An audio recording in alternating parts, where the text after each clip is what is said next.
આગળ વધશે, કેમ કે અહીંયા આધ્યાત્મિકતાથી શ્રમ છે અને શિક્ષણ છે, કેળવણી છે, જીવનની કેળવણી છે, એ બહુ જરૂરી છે. અને મારી સામે બેઠેલા મહાનુભાવો અને વહાલા બાળકો, તો અહીંયા મને આજે આનંદ થાય છે અને હું ગર્વ અનુભવું છું કે પરમ પૂજ્ય સ્વ નાનાભાઈ ભટ્ટ સ્મૃતિ વ્યાખ્યાન માળાની અંદર આ 57માં સ્મૃતિ વ્યાખ્યાનની અંદર લોક ભારતીય અને અરુણભાઈએ મને આમંત્રણ આપ્યું છે, એ બદલ હું મારી જાતને ધન્ય માનું છું. અને નાનાભાઈને તે રીતે હું શ્રદ્ધાંજલિ આપી શકું છું. અને નાનાભાઈ એક બહુ મોટી જબરજસ્ત વ્યક્તિ હતા અને એમની ઈચ્છા હતી કે ભારતીય કેળવણી એવી હોવી જોઈએ કે જ્યારે વિદ્યાર્થી બહાર નીકળે ત્યારે એને આત્મવિશ્વાસ હોવો, કોઈ બી પડકારને એની સામે લડવાની તાકાત હોવી જોઈએ, આધ્યાત્મિકતા હોવી જોઈએ અને જ્ઞાન બી હોવું જોઈએ. અને સિક્યુરિટી જે આજકાલ માને છે કે કાલે શું થવાનું છે, એ સિક્યુરિટી સામે છે ને લડતા શીખવું જોઈએ અને તો જ આગળ આવી શકાય. બાકી કે માર્ગ પાછળ રખડવાનું અને ડિગ્રી લેવાની, ડેપ્થમાં ઉતરવાનું નહીં, એ ભવિષ્યની અંદર બહુ જ હાનિકારક થશે. ઋષિમુનિઓનું તમે જુઓ જીવન અને એનું જે કાર્ય, તો બહુ જબરજસ્ત એમાંથી પ્રેરણા લેવાની. તો ગઈકાલે હું અહીંયા સંસ્થામાં ફર્યો અને ગૌશાળા જઈ બહુ આનંદ થયો. આ તરફ કૃષિ વિજ્ઞાન, આ તરફ રોગ વિજ્ઞાન, ત્યારે મને એમ થયું કે સારું, આ સંસ્થાને હું શું મદદ કરી શકું. આટલી બધી મોટી જવાબદારી કેટલાય ક્ષેત્રે, અને માત્ર જવાબદારી નહીં પણ એને ચલાવવાની જવાબદારી, એ બહુ મોટું કાર્ય છે અને એને સમજવાની બહુ જરૂર છે. તો આજે તો મારો વિષય છે સત્ય ઈશ્વર અને વિજ્ઞાન યુગ. તો આપણે કહે કે સત્ય એટલે શું? તો કે ભૂતકાળ, વર્તમાનકાળ, ભવિષ્યકાળ, એમાં જે સાચું રહે એ છે સત્ય. સત્ય કોને કહેવાય એ આપણે પ્રશ્ન થાય. સત્યને પામવાના ઘણા રસ્તા હોય છે, જેમ ઈશ્વરને પામવાના ઘણા રસ્તા હોય છે. સત્ય, ઈશ્વર, જ્ઞાન, અંતરિક્ષ, પરમ ધર્મ, સમય, એ એકચ્યુઅલી એકના એક જ છે. તમે જોશો ને તો. અને એ કે બ્રહ્માંડ વ્યાપી છે, સર્વવ્યાપી છે, નિરંતર નિરાકાર છે, પણ અલગ અલગ રૂપ ધારણ કરી શકે. જેમ એક બિંદુથી બીજે બિંદુ જવું હોય તો ઘણા રસ્તા છે, એવી રીતે ઈશ્વર પામવાના અને સત્ય પામવાના પણ ઘણા રસ્તા છે. તમે એક સરકારી ઓફિસમાં ક્લર્ક બનો તો બી સત્ય પામી શકો. પોલીસ કોન્સ્ટેબલ બનો, પોલીસ કમિશનર બનો, પત્રકાર બનો, વિજ્ઞાની બનો, એન્જિનિયર બનો, રાજકારણી બનો, ગુરુજન બનો. આ બધે રસ્તેથી છે ને આપણે સત્યને પામી શકીએ છીએ. તો આપણે સત્ય પામવું હોય તો એવું જ ઈશ્વરનું. તો આપણે જોઈએ કે સત્ય પામવાના ઘણા રસ્તા છે. આ વાત નવી નથી. આપણા વેદોમાં લખ્યું છે કે એક જ સદિપ્રા બહુધા વદંતિ. સત્ય એક જ છે અને પામવાના રસ્તા અલગ અલગ. અને કે આપણે જોઈએ કે સત્ય દેખાતું નથી ઘણી વાર, અને ઘણી વાર દેખાય છે ને સત્ય હોતું નથી. ટીવીમાં, અખબારોમાં, વાતોમાં જે વાતો થાય છે એમાં ઘણી કંઈ સત્ય હોતું નથી. અને સત્ય પરમ બ્રહ્મ એ છે. સત્ય અને સત્ય સિવાય બીજું કંઈ ખાતું નથી. આ બાજુ વિજ્ઞાનને સત્યની પણ સાબિતી જોઈ છે. કોઈ પણ થિયરી હોય, ગમે તે સરસ હોય, પણ જો એનો ઓબ્ઝર્વેશનલ સપોર્ટ, નિરીક્ષણાત્મક ટેકો ન હોય ત્યાં સુધી એક લો બનતી નથી, ત્યાં સુધી સિદ્ધાંત બનતી નથી.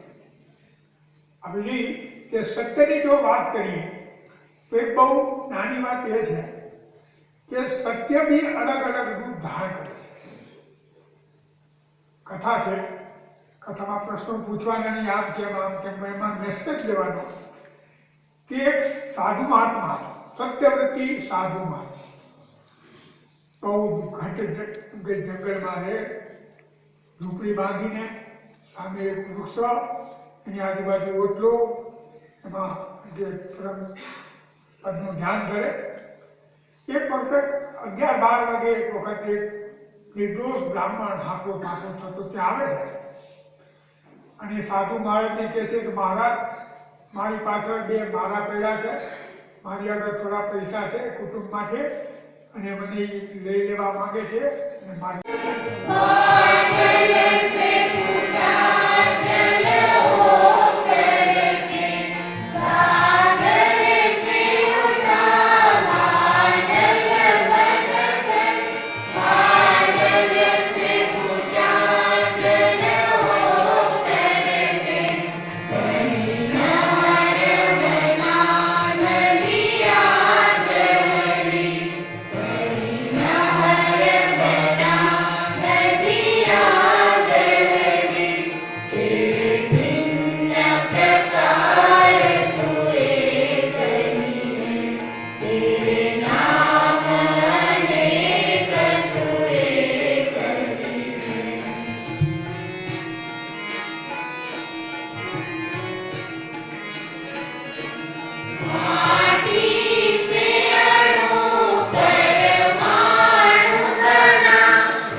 ની કર્મમાં સત્યને જુશોર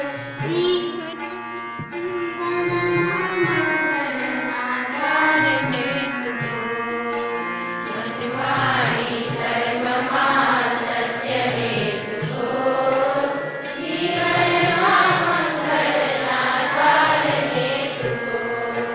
વનવાણી કર્મમાં સત્યને જુશોર જીવનમાં મંગલના દ્વારને જુશોર વનવાણી કર્મમાં સત્યને જુશોર જીવનમાં મંગલના દ્વારને જુશોર ભીતર બહારના સુંદરને જોર સત્ય શિવ સુંદરને પામશો ભીતર બહારના સુંદરને જોર સત્ય શિવ સુંદરને પામશો ભીતર બહારના સુંદરને જોર સત્ય શિવ સુંદરને પામશો ભીતર બહારના